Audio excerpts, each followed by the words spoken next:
374, traffic alert, traffic officer right, immediate vicinity, altitude 2,200 feet. For 374, cancel approach, clearance maintain 3000. 3169, immediately heading 340. These airline pilots have made a mistake that's really hard to justify how they've created this situation. And that's what caused that controller to say immediately. Normally, you will hear immediately when they've made a mistake and set up a problem or pilots have created a problem. But in my thousands of hours of flying, I've maybe heard it once or twice on the radio. It's not very common. So when you hear immediately, your ears and everybody around it perks up like, oh, this is something that's very important that's going on. To give you some context of what happened leading up to this, they've already done a go-around and they're coming back around for their second attempt to try to get in and land here at LAX. Check this out. SoCal, approach American 3169, passing 4,500 for 5,000. Okay, I just had to pause it real quick. That's just a pet peeve of mine. That's something that airline pilots, and I hear that happen a lot at the regionals. I see it sometimes internationally, and actually I was just in Asia and a controller was doing that and it created all kinds of confusion. This is really only relevant if you're ever planning to become an airline pilot. Here's the thing. When you say the words 2 or 4, they should really only be numbers, not like what this guy is saying, 4,500 for 5,000, because it creates some confusion. I had a situation just like a couple weeks ago when we were in Asia, and the controller said something similar to this, like climb up to 8,000 or something like that. And obviously 8,000 would be 28,000 or flight level 280. So we knew that they meant climb to 8,000. However, it should be climb 8,000. Or in this case, with this pilot, he should say 4,500 climbing 5,000. That's it. Not climbing up to, not 4. That's a really terrible habit. Now, inside the US, everybody knows what's going on. But if you develop that habit and you start flying internationally, it's very irritating for them and for me. So if you ever have the unfortunate experience of having to fly with me and you just show up and you're able to say things like 4,500 or 4,500 climbing 5,000, I will say so many nice things about you. So it's just a really bad habit I see a lot of you guys pick up, and he said it, and it's not really a big deal, and it has really nothing to do with the video. But if you are planning to become a pilot, please do not get in this habit, because if you get international and you're talking on the radio like that, it makes you look really bad. All right, here's the rest of the video. American 3169, SoCal, approach, roger, expect the RNAV Yankee 24 right now. RNAV Yankee 24 right, American 3169. American 3169, maintain 210 knots. 210 knots, American 3169. American 3169, turn 10 degrees right. 10 degrees right, American 3169. American 3169, descend to maintain 2,600. 2,600, American 3169. So these are all normal instructions that you'd be getting as you're coming back in around, and that's why the controller was saying, hey, this time you're going to get on this runway. And for context of what he said is the reason for the go-around before, when the pilots checked in, this is what he said. American 3169, our system wasn't established correctly. American 3169, thank you. Now, with that being the situation, if I was one of the pilots up there, I'd be very hyper-focused on what caused the plane not to line up and get lined up with the runway or whatever the situation is. He doesn't really explain what it is, but that would be definitely a priority that we'd be talking about coming in on this second one. So that puts some context. And all this is happening here in LAX. The American pilots are landing up here on the north side of the airport on runway 24 right. They also have operations on the south side, and just last week I was flying in LAX and they put me down here on the southernmost runway 25 left, probably because the cargo areas that we drop off are down here on the south side, but it could also be because they don't want to deal with me. That means these American pilots, after they did their go-around, are going to be coming back around and trying to shoot another approach here onto the 24 right runway up at the top of the airport. Meanwhile, there will be planes coming up from the south onto the 25 runways on the south side of the airport, which is going to put both of these planes kind of on a head-on collision course before they turn into their appropriate runways. Now, just last week when I was coming into LAX, we had that exact same situation, which I'll talk about in a minute because it's relevant to this video. However, you got to kind of get into the context of this video to have it make sense what happened with my story. But these controllers did a great job bringing us in there, but watch what happens with these pilots as they come in. San Angeles Tower, turning 374, sweep, shell, 25 right. Turning 374, Los Angeles Tower, traffic will be holding position 1050 at 7 right, keep our brakes on the land. 25 right, 7 turning 374. American 3169, we're still having problems with hearing. We can get the sorry but the ILF is out of service for 24 right. 25 left. Unable, sorry, there's traffic on 25 left, or actually 25 left is closed and there's traffic on 25 right now. Turn right heading 220 to join the final approach course, American 3169. 220, join final, American 3169. American 3169, are you going to need to go around and try to get back to 25 right then? Just 1 second. American 3169, descend and maintain 2,200. 2,200, American 3169. American 3169, 5 miles from Kobe, maintain 2,200 till established, clear on our Yankee, runway 24 right. 2,200 till established, American 3169. You're clear for the approach, 24 right, American 3169. So the pilots voiced their concern about being able to get in there and getting their system to lock on. I have some ideas of what it is, but I don't really know. But they're voicing their concern, and the controller does the right thing by offering them the option to not shoot that approach, but to go around and then come back around, and they'll vector them around to get to the other side of the airport. Which surprised me because usually the weather in Southern California is very good, so I looked it up on the Google machine and it was saying this was the current weather. So the winds are 250 at 5 knots, 6 statute miles of visibility. It's hazy because obviously Southern California in the morning it gets a little bit hazy. There's scattered clouds at 800, but the biggest problem is that it's overcast at 1,500 feet. So why is that relevant? Well, 1,500 feet is about 700 feet lower from their final fix that they need to hit before they start descending. And if they can't get their system to properly lock on, then it limits their options of what they can and cannot do.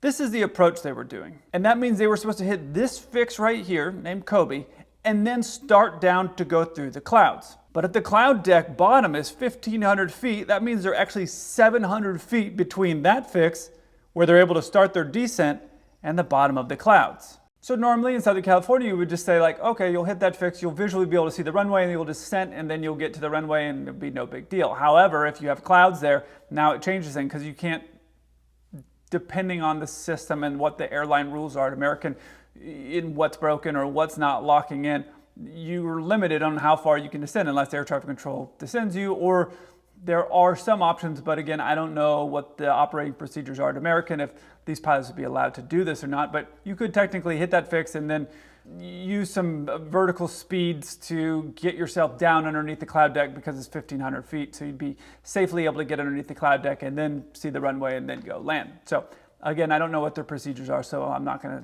really question them in their decision making on that particular choice, but that is the overall circumstance. It's not like they can visually see the runway to be able to get in there and land. And they did know that there was a problem with their system locking on to what lines them up with the runway, I'm guessing is the issue here. So they're aware of that. And now they're coming back in. They know they can't go down. They had the option to get out and go around and go to the other runway. They said 1 second, which probably meant, hey, we're just going to try this anyways. The controller lined them up to get them onto the runway. And all of that is the setup for this situation. Watch what happens as they fly past where they're supposed to go. 3169, just turn right heading at 340 immediately. 240, American 2169. 340. 340, American 3169. Train 374, traffic alert, traffic off your right, immediate vicinity, altitude 2,200 feet. Clear 374, cancel approach, clearance maintain 3,000. 3169, immediately heading 340. Immediately, 240, American 3169. 3,000 for 374. So these pilots cut clear across from the north side all the way into the south side and into the path of the planes that were landing on the 25s on the south side of the runway. And when we're on vectors into an airport, we typically put up a screen like this, which has the final approach fix, which is the fix Kobe, and there will be a line from there directly to the runway, and then there will be a line from there directly back. So we have a very clear line all the way through our screen of what it takes is for us to get lined up with the runway. So when the controller gives them this clearance, American 3169, 5 miles from Kobe, maintain 2,200 till established, clear on our Yankee, runway 24 this is what their screen should look like. And they should see this line, Kobe, which is a straight shot to the runway, and a line coming all the way back. So if they did nothing else, as their plane came in across this line, as soon as it didn't grab that line and capture to turn into the runway, they could have manually disconnected it and got it onto that runway, or used a heading select button and turned it onto the runway. But they should have basic situational awareness to know that by continuing south past that line, they're going on to traffic that's on the south side of the runway. That to me is really hard to justify. I can't imagine a scenario which I'm getting vectors into an airport, especially something like LAX, which is very busy, coming around on the north side, knowing the size of the airport, that I don't have that line up there to get vectors to come in there. I always do that. Every pilot I've ever seen has done that, because you want to have the overall situational awareness that, hey, this is the runway that I'm lined up on, so I want to have that line there, which means if I hit that line and I keep going, then there's a problem. But essentially what they did is they would have seen this line here, and this little triangle which represents the plane would have crossed over that line, and they would have just been making no corrective actions to get back to it. Now, the last time I was flying the LAX last week when we were coming in, I was coming from the south side and some guys were coming from the north side. I think it was an Emirates A380, but it was definitely an A380, and they were coming from the north side. And the way that they had us vectored in was putting us on a somewhat head-on collision course. They were coming straight at a 90-degree into their runway line, and I was coming on a 90 for the south side. So they were telling us like several minutes early, hey, I'm going to give you guys vectors in here. Just a heads up, there's going to be an A380 on like a 1 o'clock as you're coming in there, but they are for a parallel runway on the north side of the airport. Okay, great. Now that I know that that's the situation, what it does is, as I'm coming in there, I'm not panicking seeing this A380 4 or 5 miles out thinking, why am I head-to-head with an A380 out there? As well as them looking at us going like, why are we head-to-head for a 747? So they know that I see them and they see me, and air traffic control is planning that. Then as the planes that show up on my screen there, as I can see them and as I'm looking outside, because I start to get very close to the airport, I start looking outside, inside, looking at the traffic, especially in a high intensity airport like LAX. I'm paying a lot of attention to the traffic, what people are saying on the radio, looking at my screens, looking outside. That's why we get really focused on everything that's happening during that phase of flight. So as we're coming in there, I ended up seeing him and he said, hey, do you see the A380? Yeah, we see it. Okay, do you see the runway? Yeah, we see it. Okay, great. Now you're cleared for a visual, and we ended up being able to turn in and come into the runway, and the same kind of calls were coming from the A380. However, in this situation, I don't know if they're in the clouds or they can see or not, but either way, that line, when I was flying it, was out because we've been now put onto vector. So we had that line there. So if the controller had started to push us too close to that line before they give us any clearance to turn in further from our heading to go north, if they hadn't given us a clearance with like a 30-degree intercept, I would have said something on the radio like, hey, can we start heading towards the runway? I don't want to be too tight of a turn, because if you turn too late as your plane hits that line, it doesn't turn on a dime, right? So you need to be coming in at an angle so it can capture and to smoothly make the turn. It can't be 90 degrees doing 200 knots, because it's going to go through the line and into the other people's airspace, and I'm not trying to get on a head-on-head collision situation with an A380. So this is what it would look like if you were coming in and they didn't turn you in and you were on a 90 degree. If you were going too fast, your plane would actually slide past this line. So it's always something that every pilot is looking at as they're coming into an airport once they're on vectors. There's a few cases where I've been on a vector or at a speed or in a situation where I'm like, there's no way that we're going to be able to make this turn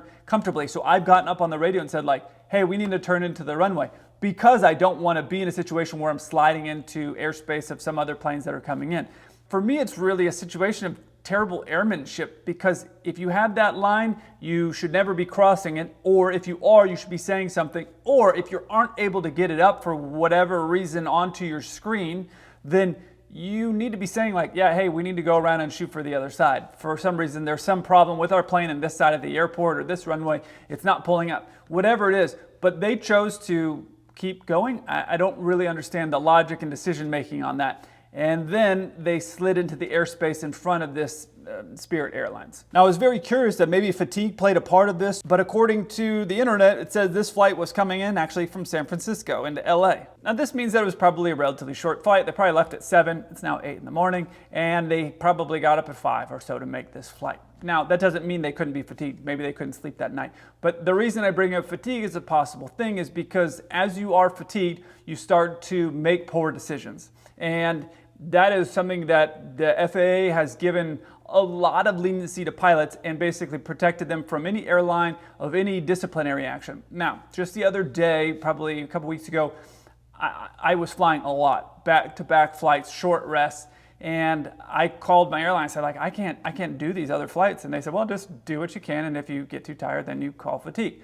That's exactly what happened. We came into Hanoi, I still had another flight to do, and we landed, and I noticed that I was making smaller mistakes that I wouldn't normally make, things that I would normally catch. And I was going, oh, you know what? Like this, I'm making mistakes that I would not normally do.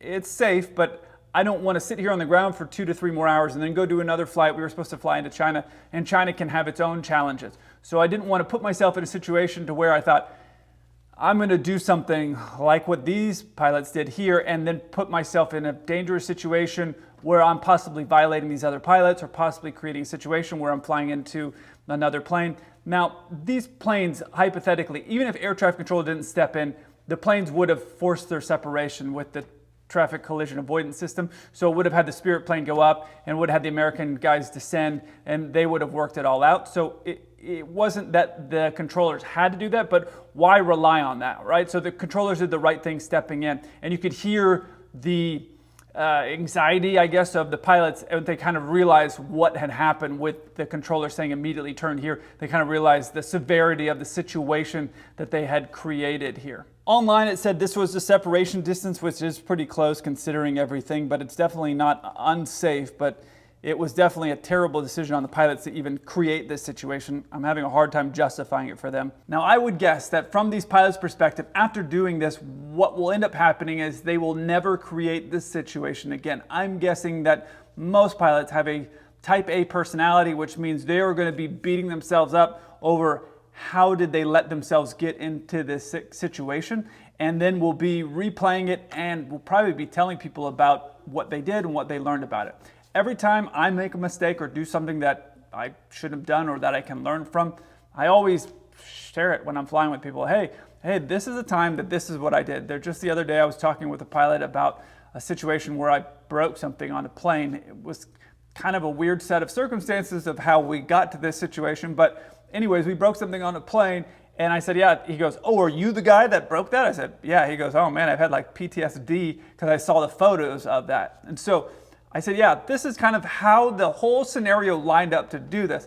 It wasn't really my fault in the sense that I didn't like bang a wing down or anything like that, but it was a set of circumstances that resulted in an aircraft that I was flying had some damage to it.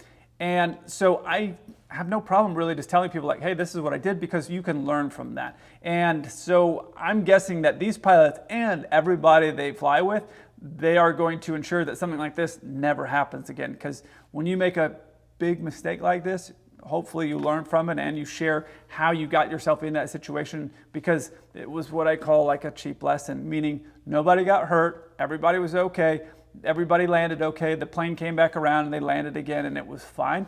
And hopefully after this, this will never be a situation for these pilots, and they will learn something and then share it with a lot of other pilots. And usually every time pilots go in every 6 or 8 or 9 months for training, they'll use situations like this from their airline or other airlines, and they'll show a scenario, kind of like this video that you're watching. They'll set it up and they'll have all the information, including like the conversation of the pilots. They'll have everything that they set up in the box. I don't have that information, and nor would I get it because that's their private information. I'm just using the public knowledge of this audio. So they'll have all that information and they'll show it to them. And I've seen it at my airline every time I go in for recurrent, they'll show this. Hey, this is a situation and this is how they got themselves jammed up. And from this situation, what can we learn? So that way everybody at that airline that goes through that airline training program over that next 12 months can see something that one of their colleagues did, and they won't share their names or their faces, but they'll show them exactly what they did, and then they can use that to prevent from everybody at that airline making that same mistake again, and that's how people grow. So again, I don't have any way to justify how they got themselves in the situation. The controller gave them the option to get out of it. They were aware that it was a potential high risk. Didn't sound like they did anything to mitigate it, and they really created an overall terrible, unsafe situation. So it's kind of hard to justify how they did it, but I'm guessing they'll definitely learn from it. I look forward to hearing from you. Until then, keep the blue side up.